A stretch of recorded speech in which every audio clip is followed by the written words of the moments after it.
Rajkot range વડા અશોકકુમાર યાદવ સાહેબ દ્વારા ઓનલાઈન ઠગાઈ કરતા આરોપીઓને ગુના કરતા પકડવા તેમજ તેવા આરોપીઓને વધુમાં વધુ પકડી સજા થાય તેવા સૂચનના આધારે એસપી શ્રી પ્રેમસિંહ ડેલી સાહેબના માર્ગદર્શન હેઠળ સાયબર ક્રાઇમની ટીમ દ્વારા એક ફરિયાદને ધ્યાનમાં લઈ જેમાં હકીકત એવી હતી કે આરોપીઓ દ્વારા એક સિગ્મા એન્ટરપ્રાઇઝ નામની વેપારી પેઢી બનાવી અને ઓનલાઈન વેપારી પેઢી દ્વારા ફરિયાદીશ્રીની ઓશિયનિક ફૂડ લિમિટેડ પેઢી પાસેથી ડિહાઇડ્રેટ ઓનિયન ખરીદની ટોટલ 16,51,000નું ખરીદ કરેલ, જે ખરીદ કરી અને આરોપીઓ દ્વારા છેતરપિંડી કરેલ અને પૈસા નહીં ચૂકવેલ, જે અનુસંધાને સાયબર ક્રાઇમની અંદર ગુનો દાખલ થયેલ.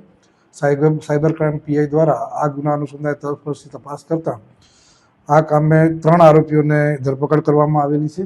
તેમાં રાહુલ ભોગાભાઈ ગાગિયા, રહેવાસી ગાગિયાપુરી મોડપુર, તાલુકો લાલપુર. બીજા છે નિકુંજભાઈ રાજુભાઈ ગોસ્વામી.